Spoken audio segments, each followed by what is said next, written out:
తమిళనాడులో ఇవాళ సరికొత్త చరిత్ర ఆవిష్కృతమైంది. దశాబ్దాల ద్రవిడ రాజకీయాల పునాదులను కదిలిస్తూ వెండితెర వేల్పు విజయ్ జోసెఫ్ ఇవాళ ముఖ్యమంత్రి పీఠాన్ని అధిరోహించారు. గత 4 రోజులుగా సాగిన ఉత్కంఠకు తెరదించుతూ 120 మంది ఎమ్మెల్యేల మద్దతుతో టీవీకే చీఫ్ సీఎంగా ప్రమాణ స్వీకారం చేశారు. విజయ్తో గవర్నర్ అర్లేకర్ ప్రమాణ స్వీకారం చేయించారు. ఈ సందర్భంగా సీఎంగా విజయ్ తన తొలి స్పీచ్తోనే అందరినీ ఆకట్టుకున్నారు. తానే పవర్ సెంటర్ అని, తన పాలనలో రెండో పవర్ సెంటర్ ఉండదని స్పష్టం చేశారు. తాను మీ ఇంట్లో కుటుంబ సభ్యుడేనని, అన్నగా తమ్ముడిగా ఉంటానని చెప్పారు. అలాగే తనకు ఆకలి విలువ తెలుసన్నారు. రాజకీయాల్లోకి వస్తే తాము చూసుకుంటామని, మీరంతా ప్రేమగా పిలిచారని చెప్పారు. பெண்கள் பாதுகாப்பு ரொம்ப ஸ்ட்ரிக்ட்டா வச்சிருப்பேன். போதைப் பொருள் கலாச்சாரம் அதை கண்ட்ரோல் பண்றதுக்கு என்னென்ன ஸ்டெப்ஸ் எடுக்கணும், என்னென்ன முயற்சிகள் எடுக்கணும், இன்னிலிருந்தே அதை நான் எடுப்பேன். நம்ம பசங்களை அதுல இருந்து காப்பாற்ற வேண்டியது நம்ம அரசனுடைய பொறுப்பு. அதே மாதிரி சட்டம் ஒழுங்கு எல்லாருக்குமான பாதுகாப்பை நான் உறுதிப்படுத்துவேன். என்ன அவமானப்படுத்துறவங்களாகவே இருந்தாலும், என்ன கஷ்டப்படுத்துறவங்களாகவே இருந்தாலும், அவங்களும் என் மக்கள் தானே.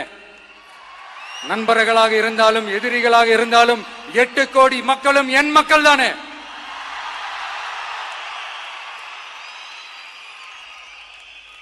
அது மாதிரி இந்த அடிப்படை விஷயங்கள், கல்வி, ரேஷன், மருத்துவம், குடிநீர், சாலை வசதி, பஸ் வசதி, இந்த மாதிரி விஷயங்கள்ல தான் என்னுடைய முதல் கவனம் செலுத்தணும்னு எனக்கு தோணுது.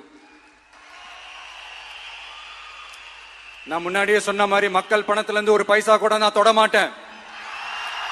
எனக்கு அது அவசியமும் இல்லை. அது உங்களுக்கு நல்லாவே தெரியும். இந்த விஜய் தப்பு பண்ண மாட்டான், தப்பு பண்ணவும் விட மாட்டான். அது யாராக இருந்தாலும் சரி, என்னோட கவர்மெண்ட்ல என் கூடவே இருக்கிறவங்களாகவும் சரி, விட மாட்டான். சப்போஸ் யாருக்காவது அப்படி ஒரு எண்ணம் மனசுல இருந்துச்சுன்னா, நம்ம ஜெயிச்சுட்டோம், ஒரு ஆட்டம் ஆடி பார்க்கலாம் அப்படின்ற எண்ணம் யாருக்காவது இருந்துச்சுன்னா இப்பவே இந்த நிமிஷமே அதை எரேஸ் பண்ணிருங்க.